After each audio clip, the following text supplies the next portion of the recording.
Então, para quem for assistir a gravação, boa tarde, tá certo? Eu vou explicar para vocês como é que funciona a questão dessa nova modalidade de aula remota, né, via aplicativo Zoom.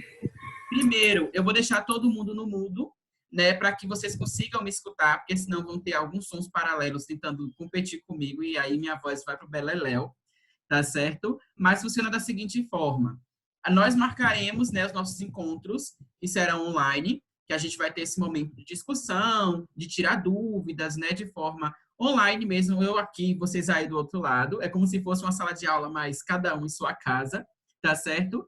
E esse momento será comum para as 3 turmas, né, que é as turmas da segunda pela manhã, sexta-feira pela manhã e terça-feira à noite, tá certo? Então, eu mandarei o link momentos antes da aula iniciar, porque cada sala de aula dessa possui 40 minutos.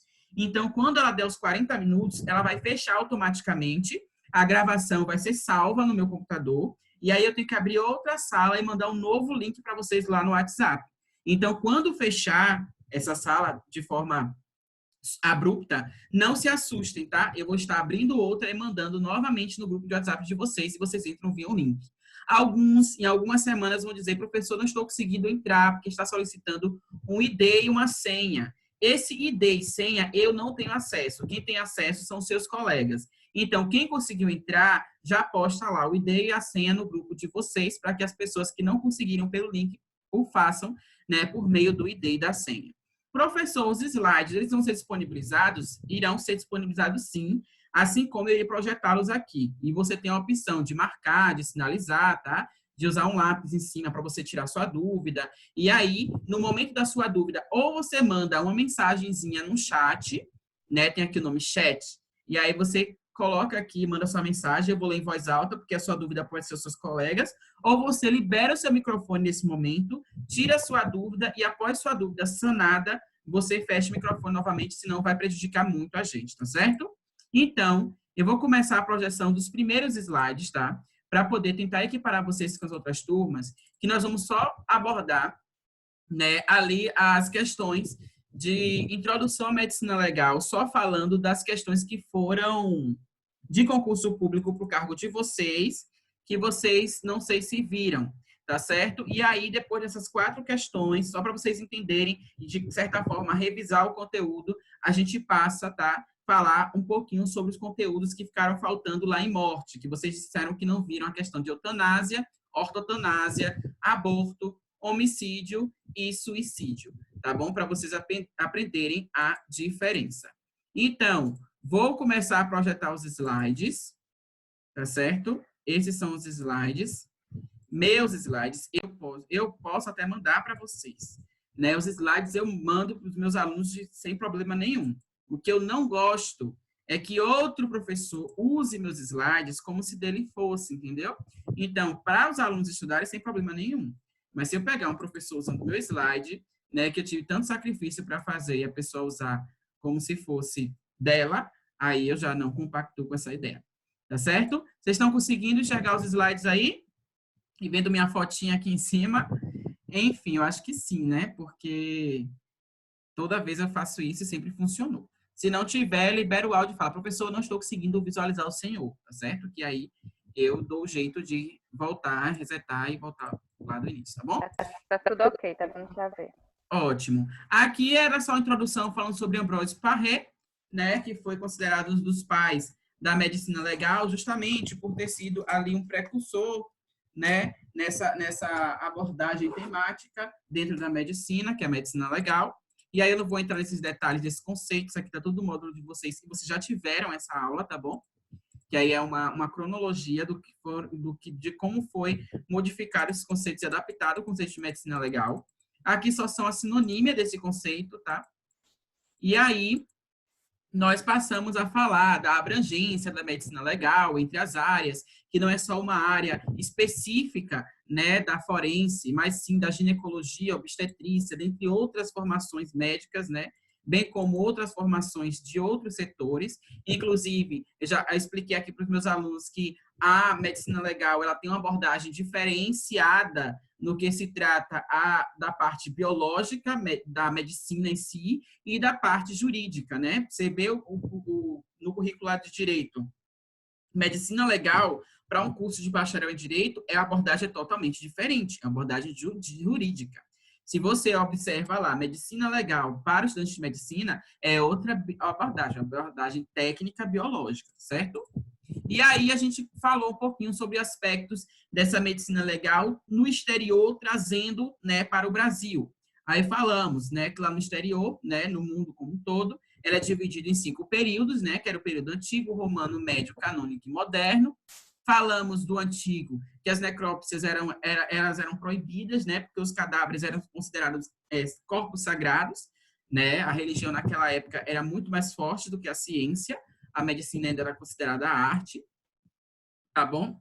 E aqui, no período romano, você passou a fazer a ectoscopia desses cadáveres, né, que você fazia o exame externo dos cadáveres, sem permitir a abertura desses cadáveres. E lá no período médio, né, com os capitulares de Carlos Magno, foi que passou a exigir, né, o julgamento, né, que deveria ser feito, se apoiar, na verdade, na percepção dos médicos. Então, tinha que esperar um parecer do médico para se julgar se de fato aquela pessoa era culpada ou não, para que evitasse, né, esses vieses de condenações desnecessárias. Mas aí, no período médio mesmo, a medicina legal deu uma recuada e só veio retornar lá no período canônico, né, ali geralmente dos anos 1200 a 1600, onde foi, então, instituído o Código Criminal Carolino, em 1532, né, que ele já foi impor a obrigatoriedade da perícia médica antes da decisão do juiz estar nos casos de ferimentos, assassinatos, prenhez, aborto e abortos clandestinos.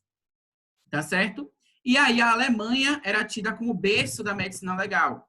Só que apesar da Alemanha ser o berço da medicina legal, porque a Alemanha é o berço de muitas coisas, né, inclusive do 7-1, que nós chamamos dele, mas enfim, só para descontrair, a Alemanha era considerada o berço da medicina legal, porém a nossa medicina legal ela teve bastante influência da medicina legal francesa, tá certo? Não foi da medicina legal alemã, tá bom? Germânica. A italiana, a gente vai ver que tem uma participação ali quando Nina Rodrigues, ele utiliza muito dos teóricos de Cesare Lombroso, né, para fundamentar a sua tese, né? E aí entra aquelas questões polêmicas da eugenia, né, do racismo, dentre outros. E aí, em 1575, né, Ambroise Paré, ele fez o primeiro livro de medicina legal e por isso, por alguns teóricos como Francis Lacassagne, ele foi considerado o pai da medicina legal, tá bom? E aí, no período científico, onde a medicina passava a ter mais notoriedade científica, tá certo? Em 1621, ali, Paulo Zaquias, ele fez, né, o que foi considerado o verdadeiro tratado de medicina legal. E por isso, por exemplo, para Cross, né, que é um dos autores de medicina legal, ele foi considerado como pai da medicina legal. Então, você percebe que a medicina legal, para cada autor, ela teve um pai. É como se todo mundo quisesse ser pai desse garoto, né? Mas, enfim. Mas a gente tem que estar sempre atento a essas abordagens, né? De quem considerava e por que considerava. E aí, quando a gente traz para o período, né, mais voltado para a nacionalização, voltado à abordagem da medicina legal brasileira, a gente divide, né, o histórico no Brasil em 3 fases, né, que era a fase estrangeira, a fase de transição e a fase de nacionalização dessa medicina legal, tá certo? E aí a estrangeira ela vai desde o período colonial até geralmente 1877, com um nome importante que era de Agostinho José de Souza Lima, né? Foi ele que iniciou, né, o ensino prático da medicina legal no Brasil. E em 1832 foi criado então o Código de Processo Penal, que vai criar e instituir a perícia profissional, tá certo? E também as regras para o exame de corpo de delito. O período de transição, que não aconteceu do dia para a noite, né? Você tem aquele período onde a gente começa a cortar o cordão umbilical do estrangeirismo e passa a ter uma medicina legal mais nacional, né? Foi ali no período de 1877 até 1895, onde Souza Lima assumiu a cadeira de medicina legal da Faculdade de Medicina do Rio de Janeiro, tá? Não foi da Faculdade de Medicina da Bahia. A Faculdade de Medicina da Bahia, quem assumiu a cadeira foi Nina Rodrigues, lá em 1895, tá certo? E aí, Raimundo Nina Rodrigues vai assumir em 1895, né? Então, a cadeira que a gente chamava antigamente de cátedra, tá? Lá da Medicina Legal da Faculdade de Medicina da Bahia, ao qual existe até hoje lá sua tese e tudo mais, situada lá no Terreiro de Jesus, tá certo? Que nossa Faculdade de Medicina da Bahia, daqui de Salvador, foi a primeira faculdade de medicina do Brasil, né? Fundada ali em 28 de fevereiro de 1808, tá bom? Porque a família real precisava de um título honoris causa, né, para a realeza que estava vindo para cá e não tinha universidade no Brasil. Então, se criou a faculdade de cirurgia, né, que é a faculdade de medicina. E aí, em 1922, olha que é muito tempinho atrás ali, vem Oscar Freire, né, e outros discípulos, como Afrânio Peixoto também, seguindo ali a linha de raciocínio de Nina Rodrigues e levando o seu legado adiante. Por isso que você vê, eles eram psiquiatras, eles eram médicos psiquiatras, tá? Todos eles, Nina Rodrigues, Oscar Freire, Afrânio Peixoto, e você percebe que Oscar Freire e Afrânio Peixoto, pelo menos Afrânio Peixoto, lá em Vitória da Conquista, ele tem um hospital psiquiátrico no nome dele, né? Que ele já morreu, obviamente. Então, você vê que essas homenagens já são dadas de acordo com a notoriedade que essas pessoas tiveram na sociedade. Oscar Freire criou, instituiu, lá em São Paulo, a Universidade de São Paulo, né, na Faculdade de Medicina, instituiu o Instituto Médico Legal Oscar Freire, e aqui na Bahia, Nina Rodrigues instituiu o Instituto Médico Legal, criou, né, o Instituto Médico Legal Nina Rodrigues, né, que até hoje recebe seu nome. Aqui é só uma foto do Instituto Médico Legal lá da Universidade de São Paulo, tá certo? Que recebe o nome de Oscar Freire. E em 1835 foi a data da primeira necrópsia realizada aqui no Brasil, tá certo? Pelo então médico, né, cirurgião da família real, da realeza, Hércules Otávio Musi, que realizou no dia 21 de setembro de 1835, às 14 horas, sendo que o cadáver já apresentava 22 horas após a morte, tá? Ele profanou o corpo, então, do excelentíssimo senhor regente João Braulio Muniz, tá certo? Então, você, em questões de concurso, vai estar lá. Nina Rodrigues foi o primeiro médico brasileiro a realizar necrópsia no Brasil. Verdadeiro ou falso? Falso, não foi Nina Rodrigues. Nina Rodrigues, ele instituiu, né, ele assumiu a cadeira de medicina legal aqui na Faculdade de Medicina da Bahia. Foi uma pessoa importantíssima para o período da nacionalização da medicina legal aqui, porque ele se debruçou sobre o estudo, né, da medicina legal, mas a data que nós temos de necrópsia realizada aqui no Brasil é lá do período colonial, 1835, tá certo? Então, você percebe que tinha muita coisa antes, porém, esse Hércules Musi, porque ele não foi considerado pai da medicina legal brasileira, porque ele não se debruçou, ele era cirurgião, ele só queria saber, né, porque precisava dar uma satisfação para a família real, só queria saber por que, então, o regente João Braulio ele tinha falecido, né? Então, muito cuidado na hora das provas de concurso público. E aqui, só falando que os institutos médicos legais, gente, são áreas centralizadas nos estados brasileiros, assim como no Distrito Federal. Então, cada estado brasileiro tem um instituto médico legal. Porém, né, para que a gente comece a descentralizar esse papel, esse trabalho do Instituto Médico, foram distribuídas, né, ali, geograficamente, de forma inteligente, pensando, a questão dos postos de avançados de medicina legal. Você coloca um posto avançado de medicina legal em Alagoinhas, você faz com que o cadáver que morreu lá por morte violenta seja analisado lá mesmo. E aí você só manda os dados para alimentar a base de dados aqui no Instituto Médico Legal. Porque imagine, eu que sou do Conde, depois de Alagoinhas, se morre alguém por morte violenta, traumática, acidente, seja lá o que for, morte de interesse médico legal, que é diferente de morte natural, tá certo? E aí você tem que mandar essa pessoa, esse cadáver, para Salvador. Imagine o quanto você não ia gastar de combustível, o tanto que você não ia gastar de tempo e de pessoal, né, de recursos humanos para fazer esse trabalho. Aí o que se pensou foi locais estratégicos para que se abrisse, no caso, criasse um posto médico legal avançado para que as necrópsias fossem realizadas de forma descentralizada. Assim como, por exemplo, Barreiras. Barreiras é muito longe de Salvador. Então, você teria que ter, né, uma logística muito complicada para conseguir cumprir a necessidade, que aqui em Salvador a gente já não consegue cumprir direito, imagine se fizesse todos os óbitos direto para Salvador. Outra coisa interessante aqui, por exemplo, caso esse óbito ele seja de interesse da justiça, esteja sendo investigado, e aí haja alguma dúvida sobre a profanação desse cadáver, sobre a necrópsia realizada sobre ele, ele vai ser encaminhado até chegar a uma instância maior. Por exemplo, vocês viram o caso recente de um ex-militar, né, que estava envolvido em algumas questões aí de milícia e tudo mais, e foi executado lá em Esplanada.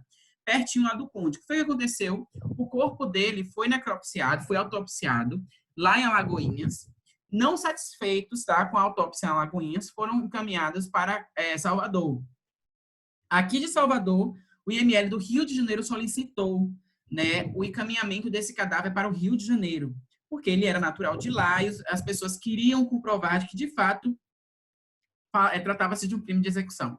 E aí levou o cadáver para o Rio de Janeiro. Só que no Rio de Janeiro a coisa rola solta lá, né? A corrupção rola solta. E o que aconteceu? As pessoas queriam, de qualquer forma, já incinerar, já cremar esse cadáver. O cadáver, gente, de morte violenta, que faz parte de um processo de investigação que ainda está em transitado julgado, ele não pode ser cremado. Sabe por quê? Porque você vai ver lá na aula de perícia que quando você crema o cadáver, automaticamente você, elimina os vestígios que tinha do possível crime. Então, automaticamente você cremando, você está ocultando provas de um crime, tá certo? Então, o cadáver tem que ser conservado, porque caso o juiz queira fazer uma nova revista, vai ser solicitada uma nova necrópsia. Aí você me pergunta, professor, enterrar pode? Pode. Por que pode enterrar, professor? Porque se solicitar alguma prova e você tiver que acessar novamente o cadáver, você faz a exumação desse cadáver, tá certo? Então, vamos lá. E aí, nós temos algumas questões. Vou tirar essa fotinha minha aqui, né? Só para poder desobstruir algumas questões aqui, para vocês conseguirem ter acesso. Depois eu volto nos próximos slides, tá certo?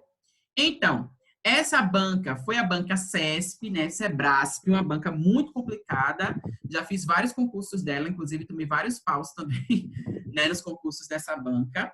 Foi concurso para a Polícia Civil do Maranhão, para o cargo de médico legista. Não é querendo, do ano de 2018, não é querendo diminuir o cargo de vocês, não. Mas médico legista é um cargo de nível superior, tá certo? Uma pessoa que é médico formado em 6 anos e teve uma questão dessa que você agora, com base nos conteúdos que você viu nessa aula, vai conseguir matar tranquilamente, tá certo?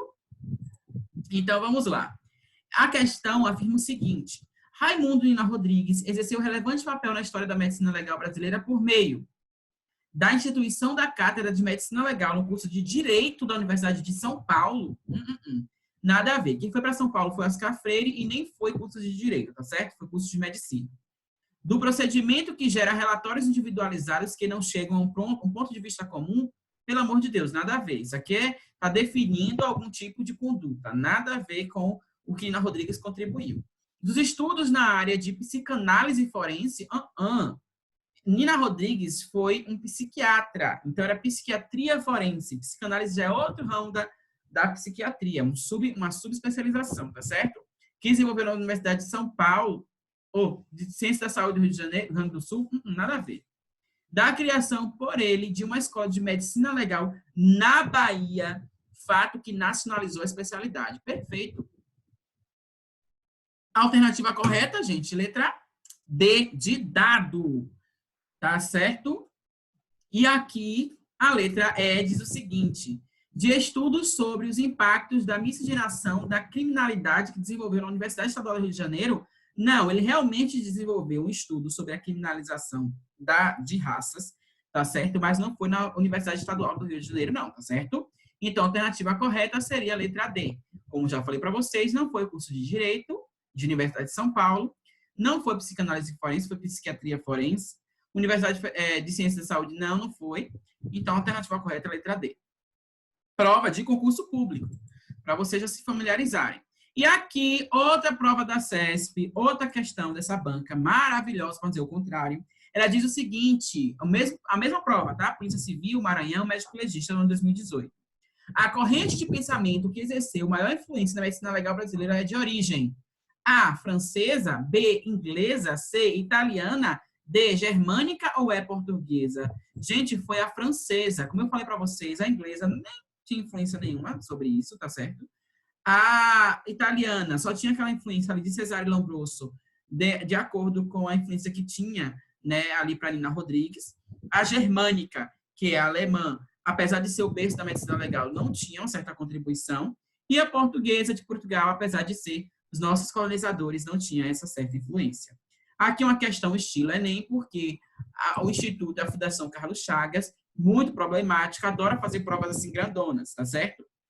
O cargo era específico de especialização em psiquiatria para médico perito, tá? Da Polícia Civil do Amapá. O ano foi 2017. E falava o seguinte: a medicina legal nasceu da necessidade do direito de ter prova técnica médica de esclarecimento da justiça. Pode ser conceituada com a aplicação dos conhecimentos médicos biológicos na elaboração e execução das leis que deles carecem. Segundo a história da medicina legal brasileira, é correto afirmar que a alternativa A é dividida em 4 fases? Não, gente. Essa fase imperial não existe. Só tem a fase estrangeira, de transição e nacionalização, tá certo? E Oscar Freire veio depois, lá em 1922. A fase estrangeira vai desde o fim do período colonial até a República, quando a Frânio Peixoto assumiu a Cátedra de Medicina Legal na Faculdade de Medicina da Bahia, que é a Frânio Peixoto. A Frânio Peixoto foi discípulo de Nina Rodrigues. Quem assumiu a cátedra foi Nina Rodrigues, tá certo? A primeira publicação da fase estrangeira se deu em 1841, por meio de um parecer a respeito do exame necroscópico, 1835, gente. Nada a ver, que foi realizado lá por Hércules Musi, tá bom? No dia 21 de setembro de 1835, às 14 horas. Lá do então regente João Braulio. Aqui nós temos a letra D. Em 1832 foi criada a perícia profissional, tendo em vista que foram criadas regras para os exames de corpo de delito. Correto. Alternativa correta, letra D. Tá certo? De dado. D de... Não vamos errar. Então, aqui nós temos a última questão, para a gente terminar essa abordagem bem rapidinha de medicina legal, tá? Da introdução. E fala o seguinte: a banca foi a Universidade Federal do Paraná, tá? Para a Polícia Civil do Paraná, em 2007. E falava a seguinte: a respeito da história da medicina legal, considere as seguintes afirmativas. Paulo Zaquias é considerado por alguns o verdadeiro pai da medicina. Verdadeiro, porque você viu lá que para Cross ele diz que Paulo Zaquias foi considerado o verdadeiro pai porque ele criou o verdadeiro manual de medicina legal, o verdadeiro tratado. Então, a alternativa 1 correta. A 2, a fase da verdadeira nacionalização da medicina legal, que marca também o início de sua fase científica, começou com Raimundo de Nova Rodrigues. Perfeito. Raimundo que puxou, né, essa nacionalização aqui da medicina legal. Oscar Freire, nascido na Bahia, até então tá certo, destacou-se nacionalmente por ter feito a primeira necrópsia no Brasil. Não. Primeira necrópsia realizada dia 21 de setembro de 1835, às 14 horas, foi realizada pelo doutor, então, Hércules Musi, tá certo? Então, a alternativa 3 está incorreta. A 4, Ambrósio Paré lançou o primeiro tratado sobre medicina legal e, por isso, para alguns, ele é atribuída à paternidade da medicina legal. Claro, Franz Lacassagne diz que Ambrósio Paré é o pai da medicina legal porque criou o primeiro tratado de medicina legal. Então, a alternativa correta aqui seria a letra D. Somente as afirmativas 1, 2 e 4 estão verdadeiras, tá certo? Então, com isso, nós finalizamos essa abordagem, tá? Da aula de introdução à medicina legal, de conceituação, de histórico. Eu espero que vocês tenham entendido essas questões, porque algumas pessoas questionaram, professor, mas eu acabei não respondendo direito à atividade, porque parecia que outra pessoa que era considerado o pai da medicina legal, que fez a primeira necrópsia e tal. Não, mas o conteúdo eu vou passar para vocês por slide, para vocês terem acesso depois, tá certo? Agora, essa sala, faltam 5 minutinhos para encerrar. Eu vou iniciar o outro conteúdo, que é de morte, tá? Que é a aula de tanatologia, para que vocês revisem as partes que vocês não viram. E aí, quando essa sala fechar, automaticamente eu vou abrir outra sala, tá certo? Mando o link para vocês lá no grupo do WhatsApp. Vocês entram para a gente não perder muito tempo, tá bom, gente? Até agora. Oi, Kedren. Professor, no módulo, tá falando do período romano. Eu sei que o senhor falou o período antigo, só que também no período romano tá falando que é condenado à morte, mesmo sendo examinado externamente. Se tivesse uma questão, eu sei porque eu tinha visto o senhor e tal, e eu vi outro assunto também. Mas se tivesse uma questão com os dois, qual eu consideraria? Condenado à morte, como assim? Condenado à morte, como assim? A necrópsia. Quem fizesse necrópsia era condenado à morte. Sim, essa abordagem eu não trouxe aqui nessa aula, porque se eu fosse trazer, ficava muito grande, mas quem fizesse a necrópsia era considerado como se fossem bruxos, né, pessoas que feriam contra as regras do período, que antigamente a religião, que era o centro de tudo, e eram considerados à morte. Eram, na verdade, destinados à morte as pessoas que realizariam a necrópsia. Naquele período que eu estou falando para vocês ali, as pessoas elas só podiam fazer a visualização externa, tá, do cadáver. Quem profanasse teria sua penalização. É isso que você está na dúvida? É isso, porque o senhor falou período antigo. Se tivesse uma questão de concurso com período antigo e período romano, os dois, eu marcaria. Período antigo. Porque no período antigo era totalmente, terminalmente proibido. Tá? E também nas outras questões que eu fui revisando de concurso público, eles trazem o período antigo como a necrópsia proibida, porque os corpos eram considerados sagrados, corpos sagrados. No período romano, já se começou a fazer a visualização externa dos cadáveres, né? Que já era permitida a visualização externa, mas não a interna.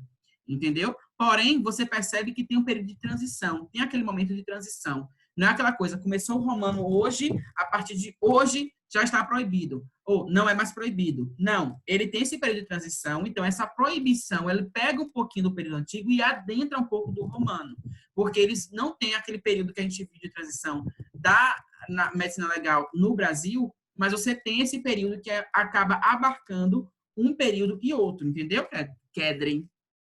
Eu sempre quero chamar de Catherine, porque eu tinha falado que o nome era Catherine. Entendeu?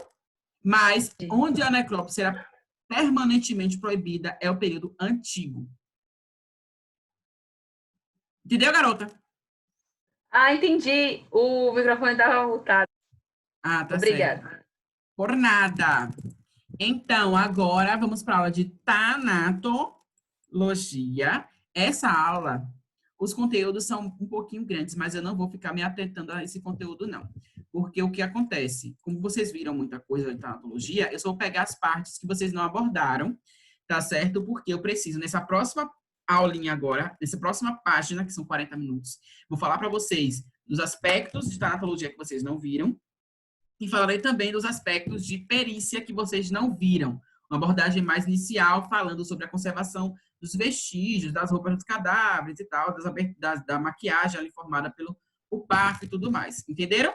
Para aqui, no terceiro momento da aula, né, que são 3 videoaulas rapidinhas, né, de 40 minutos, no último momento, a gente vai falar sobre a fórmula datiloscópica de Vuceti e faremos a resolução de uma questão de concurso público desse tema, tá bom? Para vocês entenderem como é que eles misturam os conteúdos e botam, ó, em cima da gente para que a gente escorregue no quiabo e erre a questão.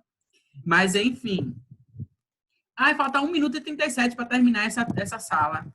Eu vou fazer o seguinte, os slides já estão aqui, eu vou esperar ela finalizar para já abrir a outra em seguida, porque quando ela finaliza, ela vai salvando a sala enquanto eu já abro a outra. Eu só vou ver se meu WhatsApp ele está conectado para eu já mandar para vocês, para a gente não perder tempo, viu? Porque assim, eu particularmente gosto dessas aulas pelo Zoom. Logo no início, eu tentei falar assim, gente, vamos ver se vai ficar muito tempo fechado, né? Aproveitar esse 1 minuto que está terminando aqui. Vai ficar muito tempo fechado, e aí vamos ver se a gente faz alguns questionários para o pessoal, para segurar só esses 15 dias, porque a gente não sabe quanto tempo vai ficar fechado e tal. Só que daí eu vim fechar 15, vim fechar mais uma semana, vim fechar 1 mês. E aí eu já tinha começado a fazer aulas online, porque achava que ia retornar breve. Falei, não, tudo bem, a gente vai fazer. Só que aí o negócio piorou, já estamos 3 meses hoje de isolamento social, dia 18 de junho.